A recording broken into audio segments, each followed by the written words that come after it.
Good morning, or should I say g'day.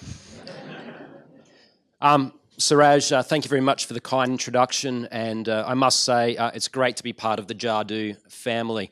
I only have a couple of minutes this morning, but I wanted to take the opportunity to introduce you, I suppose, to your southern cousins who have come to join the Jadu fraternity in quite large numbers. And we are as excited, I suppose, about this partnership as what I hope the councils represented in the room today will be as well.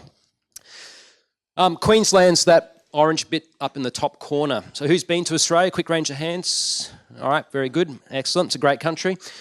Our association's been around for 122 years. We look after the 77 councils that make up the entire landmass of Queensland.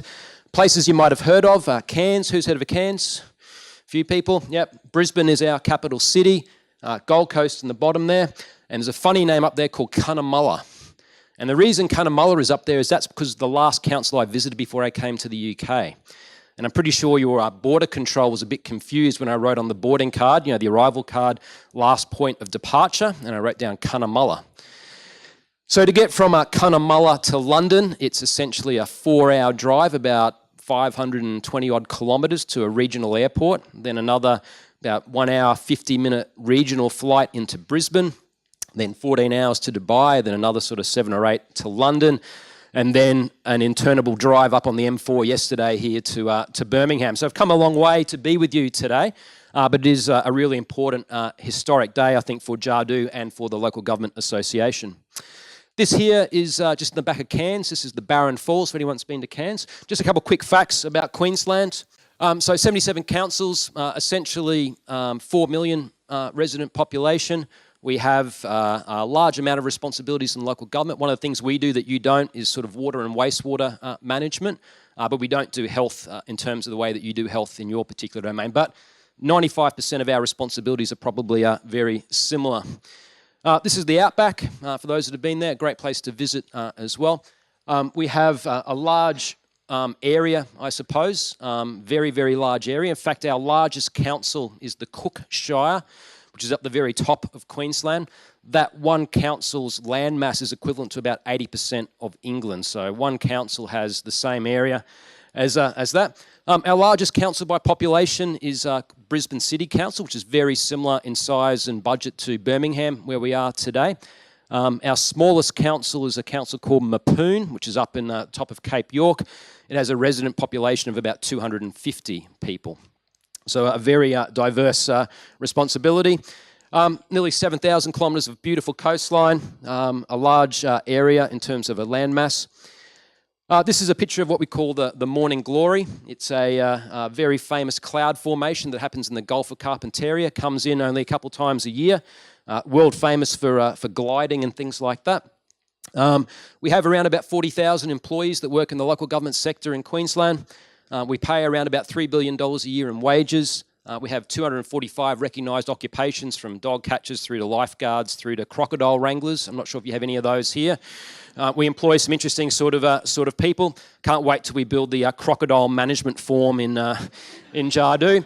We'll make sure we add that to the library, and hopefully you'll be able to use that to good effect here in the UK. This is one of our roads. We have responsibility for over 150,000 kilometres of local roads in Queensland local government. It's one of our better ones. It's nice and straight. Plenty of kangaroos and things like that. We also have about 280-2,800 bridges. In terms of ultimate size, we have about $108 billion worth of assets under management on behalf of our communities. We also spend about $12 billion a year in goods and services delivering benefits to our communities as well. Just quickly, what are some of our challenges in Queensland? They're no different to the challenges that you face, and I've had some fortunate meetings already with a number of councils here in the UK.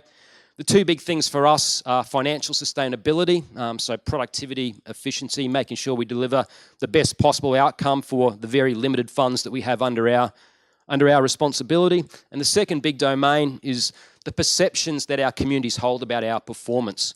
We want to ensure that communities are satisfied, that they are understanding, I suppose, of the pressures that we face as local government, and that they are ultimately supportive of their local council in the way that they're going about their work. What's our digital future look like, and what are our websites?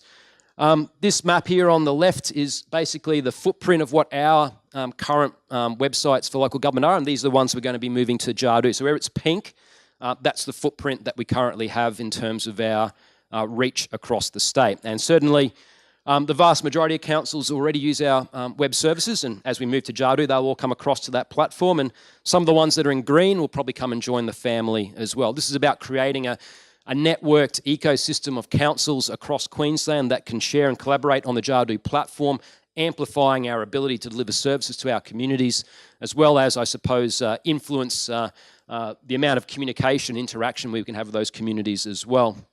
As it says, over 100 websites are going to be migrated, so our teams collectively are going to be very busy, and we're looking forward to the next year. A few quick examples. This is our website for a place called Etheridge up in the Gulf, very famous sort of some natural attractions.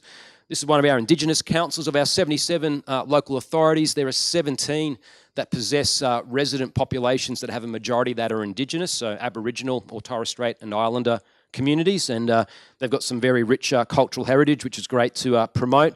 And this is one of our mining communities. Mining's a big thing in Australia as well. This is one of our communities called LGAQ, and their current web platform, and they deliver some pretty interesting work as well in central Queensland. My last slide is basically this. Queensland local government's very much looking to progress on a range of significant initiatives in the next sort of 12 to 18 months, and Jadu is very much the glue that's going to hold a lot of these things together. In addition to what we're doing with Jadu, we have a very significant project underway. We've flogged the name LG Sherlock from one of your famous detectives.